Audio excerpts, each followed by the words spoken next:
PRC, like many nonprofits, particularly aid service organizations, came to be in response to the crisis in the early 80s. And for 29 years, we had two premier programs. Our workforce development program, which is full vocational rehabilitation, career counseling, computer training, and job search assistance, and our legal advocacy program. And right now that is made up of about 17 attorneys and advocates and legal support staff to help people get disability benefits, obtain their disability benefits, services like SSI, SSDI. And so for 29 years we've provided those two key services. And then a few years ago, PRC experienced a double acquisition.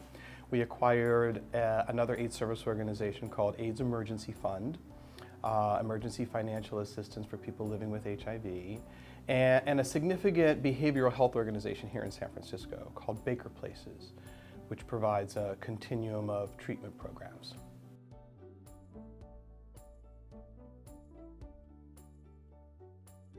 We think about our services as a continuum of care, treatment care. So we go from crisis to stabilization.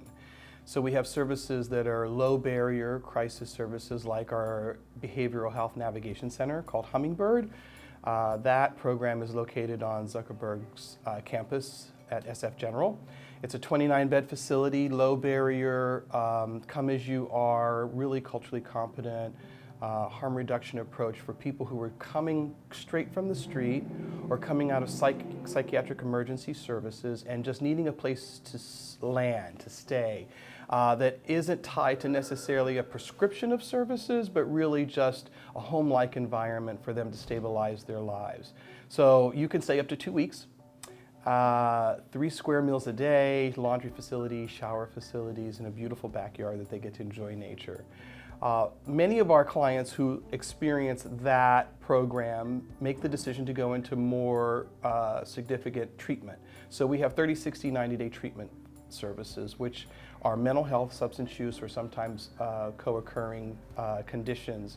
And we have about 115 beds across San Francisco through 10 sites that provide those services.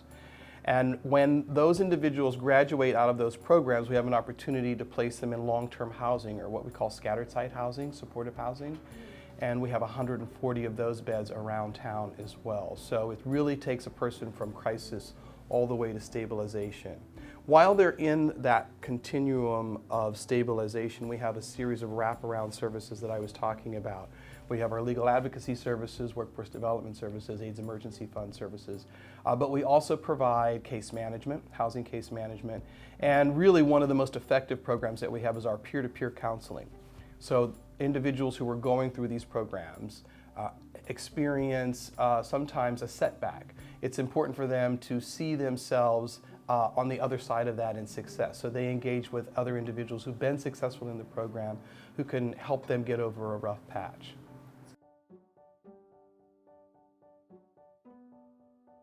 I would say that our caseload represents and reflects very much what we're experiencing in these EPI reports that we're seeing, which we're thrilled and overjoyed that we had less than 200 new infections in San Francisco. I would also say that when you dig into the subpopulations, we still have work to do, and we often find that work within people of color, specifically African Americans, and the transgender community. So, and I would also say two other things. I think that folks are coming to us with other conditions. So it's not just HIV, we're really serving our clients that have other comorbidities of substance use or mental health issues. So they're coming to us a little more complex, and they're coming to us older. PRC serves a little over 5,000 clients a year. Half of those clients are over 50 years old. So it's what do we do with an individual who has issues that are aging issues, and how to incorporate other services to make sure that you're serving the whole person.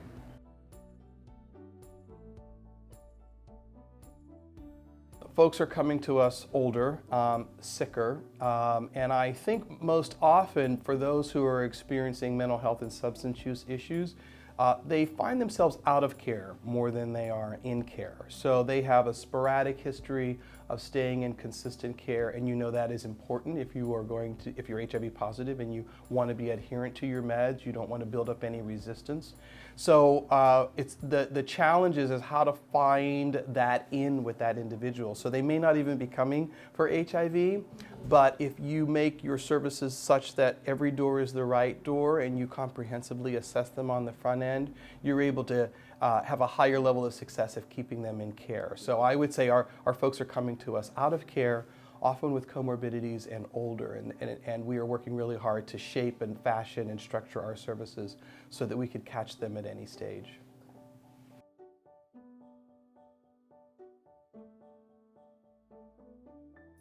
I think a cure to HIV would mean a lot to PRC and to many around the world, which is simply, look, we finally have found something that can combat what has been, really one of the challenges of the modern era, a very smart disease that we have chased. We have been chasing it rather than taking hold of it. So I think that the natural celebration of just a medical advancement we all would share in. But I would say for myself, I think it speaks to really a paradigm of how humans can come together and recognize an existential threat and tackle it to its success and to its triumph.